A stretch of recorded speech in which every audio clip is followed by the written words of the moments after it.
இருக்கும்போது எல்லாத்துக்கும் அவங்க அம்மா பேர். அம்மா நெல், அம்மா சிமெண்ட்டு, அம்மா உப்பு, லிஸ்ட் பெருசா போய்கிட்டு இருக்கு. அம்மா ஹோட்டல், அந்த அம்மா டிஃபன் கடையா நாஸ்டா கடை, ஒன்றுத்துக்கு கூட அம்மா பேர் இல்லாத இருந்ததா வச்சிச்சா? அம்மா தண்ணி. ஐயோ ராஜா, என் செல்லமே, உன்ன மாதிரி 4 பேர் இருந்தால் நான் 4 ஹவர் பேசுவேன். அம்மா தண்ணி, அம்மா உப்பு, அம்மா சிமெண்ட்டு. இது என்ன பிரமாதம்? இது விட பெசலைட் ஒன்று இருக்கு, கூவிடா. ஒன்னே ஒன்று அவங்க அம்மா பேர் வைக்காதது ஒன்னே ஒன்று நிறுவத்துக்கு மட்டும்தான் வைக்கல, மிச்சம் எல்லாத்துக்கும் வச்சுட்டானுங்க. Give respect, take respect. Okay, இப்போ நாங்கள் ஆட்சிக்கு வந்தோம். நாங்கள் ஆட்சிக்கு வந்தோமா இல்லையா? வந்த உடனே 14 பொருள் கொடுத்தோமா இல்லையா? பை வாங்கின இல்லைம்மா. அதில் எங்கள் ஐயா கலைஞர் படம் இருந்ததா? எங்கள் அண்ணன் தளபதி படம் இருந்ததா? நாங்கள் நாதாரி இல்லை, புறம்போக்கு இல்லை.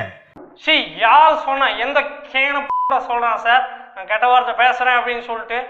இந்த பணம் மக்களாகிய நீங்கள் கொடுக்கின்ற வரி பணத்தை மிச்சம் பிடித்து உங்களுக்கு வாங்கி தருகின்ற பணம் என்று எங்கள் அண்ணனுக்கு தெரியும். அதனால் அரசாங்க சிம்பலை மட்டும் போட்டு உங்களுக்கு கொடுத்தோமா இல்லையா? இந்த பொங்கலுக்கு 21 பொருள் கொடுத்தோமே, எங்க பணத்தை போட்டுக்கணுமா? போடல. அது உங்க பணம், நீங்க வரி கட்டுற பணம். எங்க வீட்டுல இந்த தரத்தை போடுறோம். உசுருள்ள வரைக்கும் உத்தமரா வாழ்ந்தவர் எங்க தாத்தா. யாருங்க இவருங்களா? ஆமா. அந்த பொது அறிவு கூட இல்லாதவர்கள் இந்த நாட்டை குட்டி செவராக்கி விட்டு எவ்வளவு பணங்க பாழா போச்சு. நம்ம கேட்டோமாங்க, ஜெயலலிதா எப்படி செத்துது நம்ம கேட்டோம். நீ சொல்லுமா, யாருன்னா கேட்டீங்க? அது செத்தா என்ன, இருந்தா என்ன, நம்ம பாட்டு சிவனேன்னு இருந்தோம் இல்லையா?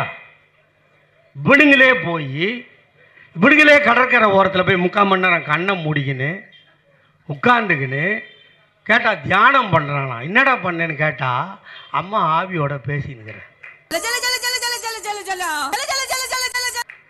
அடங்க உக்கால போய் எனக்கு அது எப்படின்னு சொன்னீங்கன்னா எங்கள் ஆயா தாத்தாலாம் செத்து போய் ரொம்ப நாள் ஆகுது.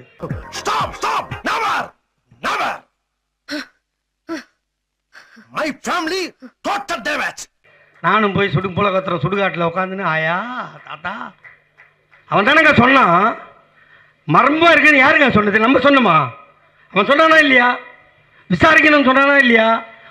இபிஎஸோட சேரணும்னா விசாரணை கமிஷன் வச்சாதான் சேருவண்ணா. சேர்ந்தானா? விசாரணை கமிஷன் வச்சானா? 9 வாட்டி சம்பளம் அனுப்பினா இந்த புறம்போக்கு பன்னீர்செல்வம் போகல. உனக்குலாம் எதுக்குடா ரெஸ்பெக்ட்? புறம்போக்கு. இன்னைக்கு விசாரணை கமிஷன் வச்சு 4-5 வருஷம் ஆகுது. அவர் ஆறுமுகசாமி அந்த ஜட்ஜி டிவியில் பார்ப்பீங்களா? எப்படி இருக்கிறாரு பற்றி ஆள்? ஜட்ஜி மாதிரி இருக்கிறார் அவர். ஆறுமுகசாமி பார்த்தீங்களா டிவியில்? அவருக்கு சம்பளம் நம்ம ஆத்தா தாலி அறுத்து கொடுக்குற பணம், அவர் காருக்கு போடுற டீசல் நம்ம விட்டு போனோம். அவனை சொல்லி நிறுத்துங்களேன்டா. அவன் நிறுத்துற, அந்த லூசுக்கு மட்டும் வந்துட்டே இருக்கான் வர நிறுத்துற அவனை. அவருக்கு ஆஃபீஸ் இருக்குது இல்லை, அந்த ஆஃபீஸ் பாய்க்கு போனோம், நம்பிட்டு போனோம். இதெல்லாம் கொடுத்து வழக்கு நடந்து நம்ம ஆட்சிக்கு வந்து அதை வேகமாக நடத்துனா இப்போ போகமாட்டேன்னு சொல்ல முடியாது. அப்போ சொல்லிட்டான் அவங்க ஆட்சி. நம்ம ஆட்சியில் போகமாட்டேன்னு சொன்னால் வாரண்ட் போட்டு வலிச்சுன்னு போய் தள்ளிடுவோம் இல்லையா? பண்ணுமா பண்ண மாட்டோமா? இப்ப யார் மேல மோதிருக்கு தெரியுமா? யார் மேல? என் வெயிட் தெரியாம பேசிக்கிட்டு இருக்கீங்க. இப்போ போயிட்டு ஜெயலலிதா சாவில் உனக்கு சந்தேகம் இருந்ததா? எனக்கு இல்லை. ஜெயலலிதா சாகும்போது எங்கே இருந்த? எங்கள் ஊரில் இருந்தேன். செத்து போச்சுன்னு உனக்கு யார் சொன்னது? உதவியாளர் சொன்னாங்களாம். எப்படி இது பற்றியாடே சட்டமன்றத்தில் என்னென்ன பண்ணீங்கடா அந்த பொம்பளை இருக்கும்போது? இப்போ அது ஆவியாக வந்தாவது பன்னீர்செல்வம் கழுத்து அமுக்கி கொண்டுடணும். சாமி சாமி, பேய கொஞ்சம் பதமா பக்குவமா கூப்பிடுங்க சாமி, இல்லைன்னா போற போக்குல ஒரு காட்டு காட்டிட்டு போயிருப்போம். இன்னைக்கு ஒரு 10-15 கவுருக்கு கையில் கட்டினுக்கிறானுங்க எல்லாம். முன்னாள் மந்திரி எல்லாம் பார்த்தீங்கன்னா ஒரு 10-15 கவுரு கையில் வச்சுங்கிறான். ஏன் சொல்லு? அவங்க அம்மா ஆவியாகியோ வந்து கழுத்தை பிடிச்சிட போகுதுன்னு தாயத்து மந்திரிச்சு கட்டிங்கிறானுங்க.